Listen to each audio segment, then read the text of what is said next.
that you're a business owner. You own Paul's Pizza. They've got 3 branches in Alberta, 2 in Calgary, 1 in Airdrie. And you've basically been standing up to the cancel mob. You're outspoken, particularly on your Facebook page, and have a lot of interactions and discussions, and you won't back down to the cancelers. Is that kind of in a nutshell where things are with you? Yeah, that's pretty spot on, Corey. I'd say I've been dealing with the cancel culture for several years now. Started back when COVID first came about. Basically, I didn't agree with any of the policies the government was enforcing. I spoke out against it, and from there, it just skyrocketed. I get messages every day. I get threats of people wanting to beat me up. I get 1-star reviews saying I don't wear a mask, cancel this business, and yada yada. Yeah, and your situation, your story resonated with me, as a lot of our regulars know. I owned Water's Edge Pub in Pritis. We made a lot of pizza. I worked at Chicago Deep Dish for a long time when I was younger. I'm a fussy pizza guy. I love my pizzas. We used to sell a lot. And well, to start with, as I went out, because I'm going to say, well, if I'm going to try these guys, I admittedly hadn't Paul's Pizza yet, and I had it, and I'm happy to report, because I just would have had to say nothing if it was crappy. It's very good pizza, guys. That's part of what's keeping you going. I mean, it doesn't matter how outspoken you are. If your product sucks, you're not going to last in business long anyways. But when I ran my pub, I wouldn't use our public page, I guess, for my political interactions, though we would still get backlash when I would use Twitter, things like that. They realized I would own it. Usually when I'd tick off unions, and suddenly, yeah, Google, I'd get like 51 stars in an afternoon, and accused of all sorts of things and boycotts and such like that. But you're going right out on your Facebook page, but it seems to be kind of actually drawing more people towards it. You've got kind of a very loyal following on there. Yeah, man. The more I post, the bigger the brand grows, I've realized. I like the haters because they're talking about me. Like I say, any publicity is good publicity as long as they're talking about you, you're doing something right. I always refer, I don't want to refer to myself as him, but I look at Tom Brady, for example. He's the greatest quarterback of all time, but he has the most haters because he's amazing, right? So it just comes with the territory, is what I've learned. Yeah, I'm wondering, are you familiar with White Moose Cafe in Dublin? I would have no idea. Okay. I'm just throwing that out in the blue. The guy who owns it is a guy named Paul Stinson. I'd recommend you and anybody else look it up. Very similar in a sense. He owns a cafe in Dublin, and he has just horrified the woke. I mean, he put up great policies. He even put one up saying he was going to charge corkage for breastfeeding mothers. He says, if they're bringing their own drinks, I should get a few bucks. And of course, he had the breastfeeding mothers protesting outside his place. It's brilliant and very similar. And what I was saying before to you and others, it's important to see examples like yourself where rather than curling up and caving to the mob, you just stood up and pushed back. That's the way to beat them. There's so many businesses, as soon as you get that sort of controversy, they run away in fear. And you're showing, no, you don't have to be fearful. Your business can still be successful. Don't take any crap from them. Spot on. In my opinion, they're bullies. The woke mob, they're a bunch of bullies that hide behind a keyboard. If you're quiet, if you're silent, they're going to keep at it. So like you said, the only thing to fight back is to punch them back in the mouth. And what I'm trying to do, my Facebook isn't just for business to grow the brand, but I'm trying to teach the world a lesson, right? I'm trying to teach these other businesses, like you just said, not to stay silent, to say something back. If they give you, a 1-star review, say something shitty about your business, who cares, right? Move on, get over it. But the more of us that stand together, the better we can fight these guys back. That's basically it. Yeah, well, and I mean, and they can, the mob is insatiable. I hate it when they get on somebody's case. I understand the fear. Look, especially in the hospitality industry, it's narrow margin, it's tight. You can't take much abuse, or you could end up going, into the red very fast. But when I see a business cave, the mob will never back down just because you apologize. They won't back down if you stop speaking. They are like sharks with blood in the water. They'll keep coming until you're crushed. So you might as well fight back. I 100% agree. Luckily for us, we're established. We're constantly growing. The 2 Calgary locations you spoke of, one we opened about 3 years ago, one we opened about 2 years ago. We're actually working on a 3rd Calgary location, hopefully open in the next year. And these guys, they can say as much shit as they want. They're never going to cancel Paul's. we're cancelable. We have such great support from our customers, from people all over the world. I get messages from guys in America, Mexico, Philippines, you name it. These guys got my back 100% of the time. And the thing I found is, for every customer I lose, I gain 10 more, 10 better ones. No, And another thing I want to point out is, you don't want these customers in your business. To the other businesses, you don't want these left-wing nutheads coming into your business, putting your customers in bad moods, demanding free things, because at the end of the day, all you're getting is a headache and you're not making a profit. We're in business to make a profit. yeah, and there's nothing wrong with that. That kind of brings into one of the commenters pointing out from Why Not Be. It said, Farouk, is he being bullied by the ESG aggressors? I don't know if it's as organized as that, but it's that mindset. It's that mindset of some woke people that businesses aren't there to make a profit. They're there to do a social service. They're there to promote social justice or some such garbage as that. No, your business is there to provide good service, good food, and for you and your family to make money out of it, nothing less. Exactly, spot on. We're a business. We're there to make a profit. If you don't like it, go somewhere else. There's the door. There's a Pizza Hut across the street. There's 30 other pizza restaurants just in Airdrie alone. Go somewhere else. We don't care. We don't want you. We don't need your money. That's my mindset. That's the mindset every business should have, in my opinion. Yeah, and there's other aspects as to why your business is standing. I mean, it comes to kind of what I said before too. Hey, if your product sucked, it wouldn't matter what you do online or whatever else. Eventually, you're going to go down because people just don't want to eat bad food. But as well, as Don Sharp pointed out, and I spent a lot of time going through your Facebook page because it's just very entertaining. And it's also great to watch, though. And he said, I really like the way Farouk celebrates his staff, and that's leadership. And that's true. I mean, I see you very interactive with your staff. It's clear you value them. You're giving awards. You're bringing them in on the communications and on the business and trying to have some fun with them. And that's really important as well. Yeah, I agree once again. I believe that in any business, the staff is the foundation. Without great staff, your business is going to fail.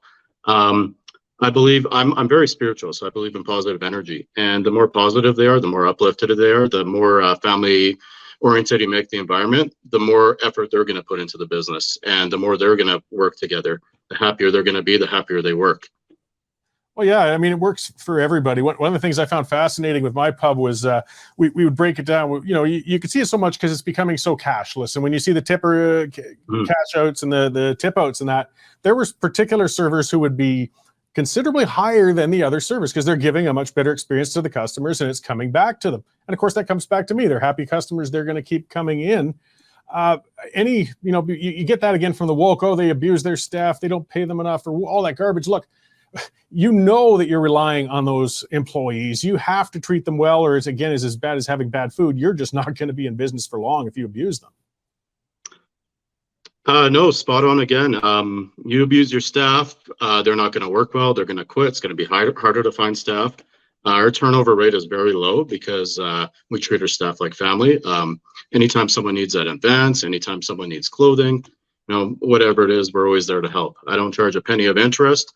As long as they pay it back when they have it, I'm happy. They're happy. At the end of the day, we're not just, we're a business, but we also, this is what the woke mob doesn't understand, is if you're trying to cancel a business, we have at our location alone 40 to 50 employees, and then another 40 to 50 at the other two. So we have almost 150 employees.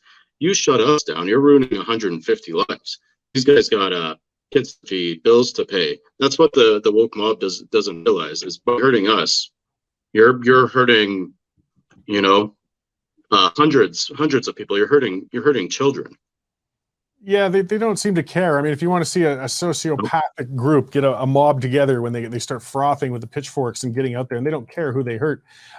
Has there been any instance? I mean, I see you attract the attention of lunatics, and again, on Twitter, I'm well aware of. I get all sorts of my inboxes, something special sometimes.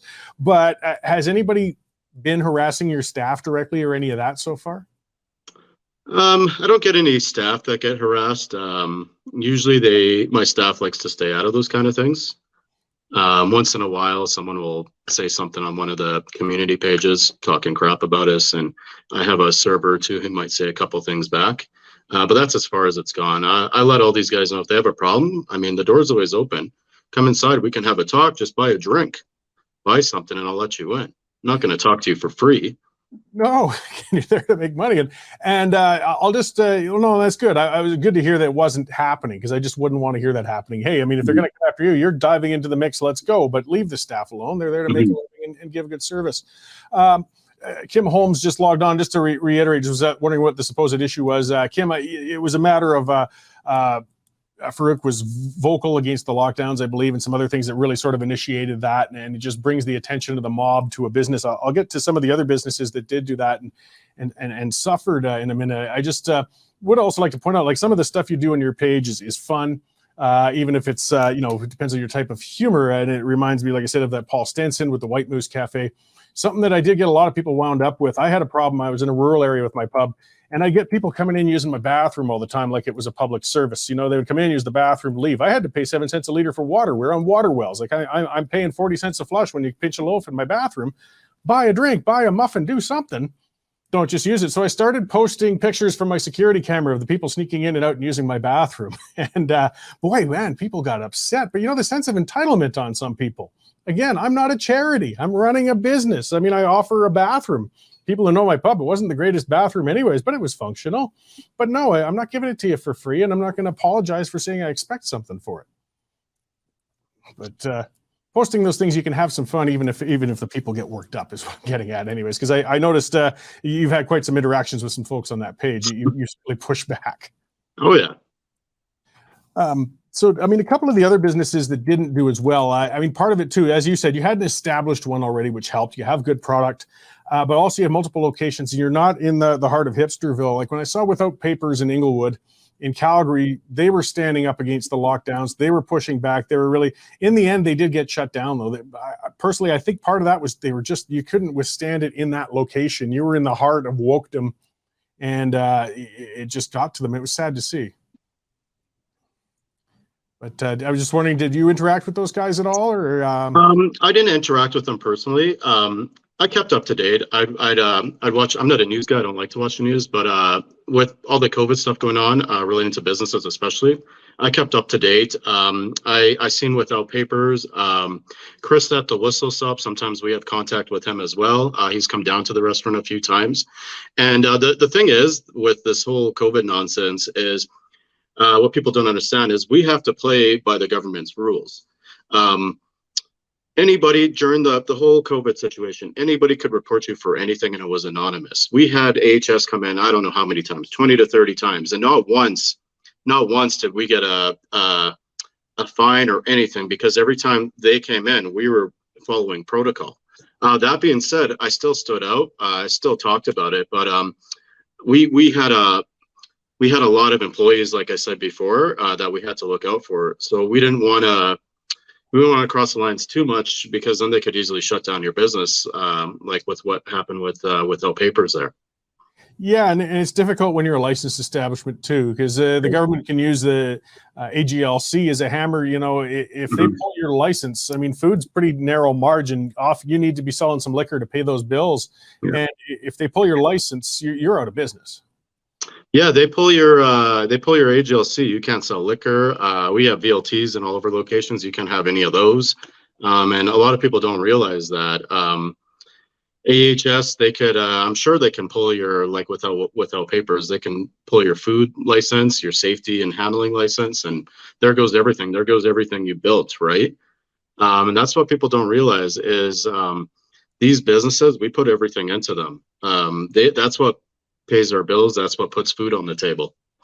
Yeah, and I know some people got on the cases of some businesses that did, abide by the vaccine passports, or did shut down, or did do other things, and I felt bad for that. But I mean, it's still the business. Well, it wasn't the business owner's choice. I think in a lot of cases they just can't take that chance if their margin's that narrow. It was unfortunate some people got on the case of front end staff about that.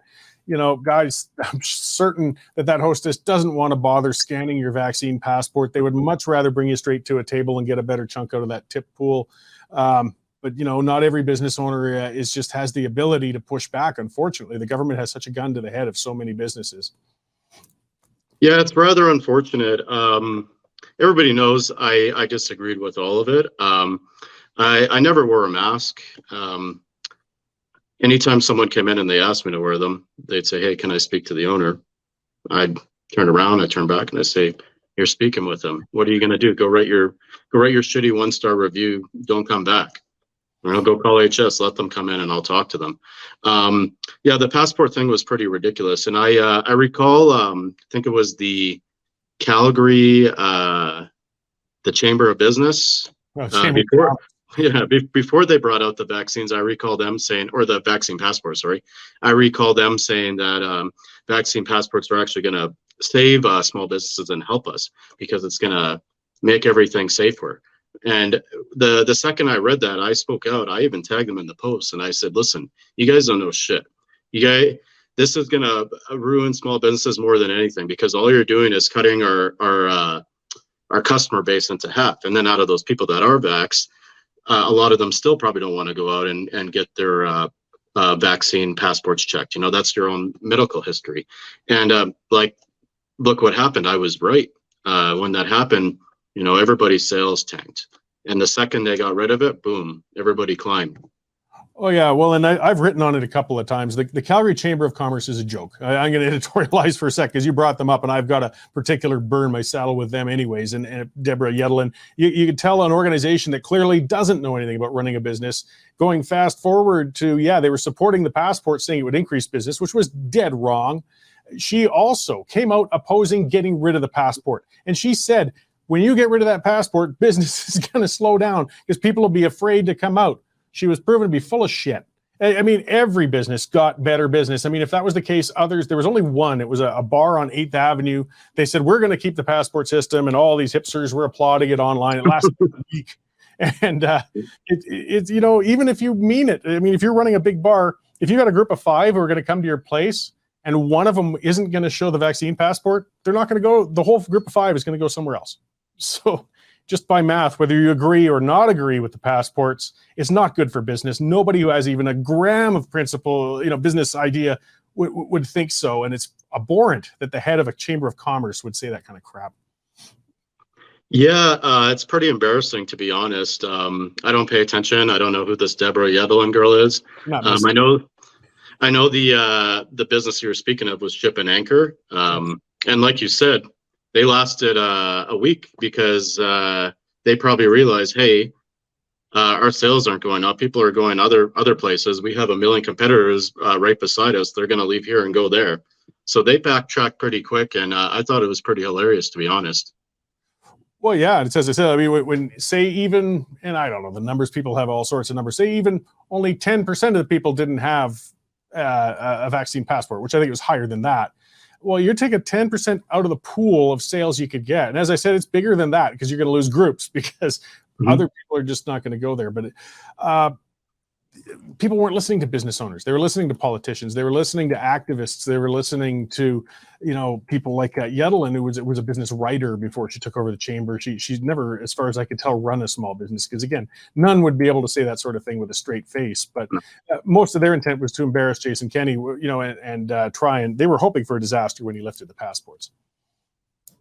But that's a separate issue altogether as well. So business now, though, I mean, we're going into 2023. This should hopefully be our first restriction-free year in some years. Is it going well for you guys? As you said, you're expanding. You got another location you're looking at now? Yeah, actually, so I went over the yearly sales the other day. And so from 2020 to 2021, we dipped, like I'm guessing most businesses did because we were facing restrictions that year. We dipped about 6.5%. But luckily for us, we have a strong takeout. Most of our food, pasta, pizza, whatever it is built for takeout. We're not like a fine dining restaurant where, they're screwed during the whole thing because people are going out to eat. They're not going to order takeout from them. But anyways, we went down 6.5% in 2021. And then from 2021 to 2022 last year, we went up about 18%. So numbers are strong. We're expanding. We're coming up with a lot of new projects. I just spent $80,000 on a brand new Jeep Gladiator to take around to events. And yeah, we'll see how 2023 goes. I think it's going to be a good year, to be honest. Well, good. I think we saw some social media comments, people whining about the way you drive your Gladiator, though. There's some of the risks you're going to have when you're driving a billboard when you get some of the lunatics around. Hopefully you don't get anything thrown at it or anything like that. Oh, yeah. I mean, that's always in the back of my mind. I had a cop the first night I actually picked it up tail me for 5 minutes all the way to my house. And I made sure I wasn't speeding. And I thought in my head, I said, if this guy pulls me over, I'm going to tell him, sorry, bro, read the sign. We don't sell donuts. Luckily, he didn't pull me over. And someone vandalizes my car. That's just more power for us, right? That's just showing that the woke mob aren't whatever they say they are. They're all nice and open-minded and accepting and caring. That's all that'll prove. We already know it's wrong, but it'll just prove it even more. Yeah, no, they're vindictive. To use the term that's been beaten to death, but it's true. They're a bunch of Karens who can't just accept that. Okay, fine. You don't like that place? Leave it alone. Don't go there. Don't eat there. Go somewhere else. This isn't that complicated, but they can't live that way. They have to interfere. They have to try and shut it down. And as I said, I really appreciate what you're doing because it stands as a symbol for other businesses and other people to realize that these are toothless tigers. They're jerks. They can cause a little bit of short-term damage, but in the long run, they're nobody. They're nothing. And if you stand up to them, it'll pay off in the long run. I mean, you're doing great for a number of reasons. I don't think it's just because of your business stance. Obviously, you're running a good business while you're at it as well. But it's just important. And the mob, they only have power if you give it to them. Yeah, I agree 100%, man. The more you stay quiet, the hungrier and the more powerful they're going to get.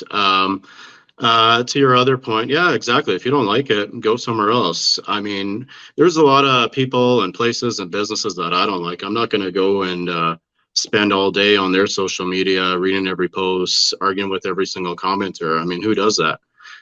Do something with your life. Do something better. I mean, wake up, look at yourself in the mirror, and meditate. Smoke some weed, get laid. I don't freaking know. Do something to keep you happy and do something good for the world. Yeah, anything's more productive than going and picking away at other people. Well, I really appreciate what you're doing. I appreciate you coming on to talk to us today, Farouk. Maybe one last time, you can kind of let people know where they can find your businesses and where they can find you online. So we have 3 locations, one in Airdrie, one in Calgary Shaughnessy, one in Calgary Northeast off 32nd, right off Barlow. You could also visit our website, www.pauls.pizza. I have an Instagram account. I have a Facebook account. I don't use Twitter, TikTok, any of the other crap.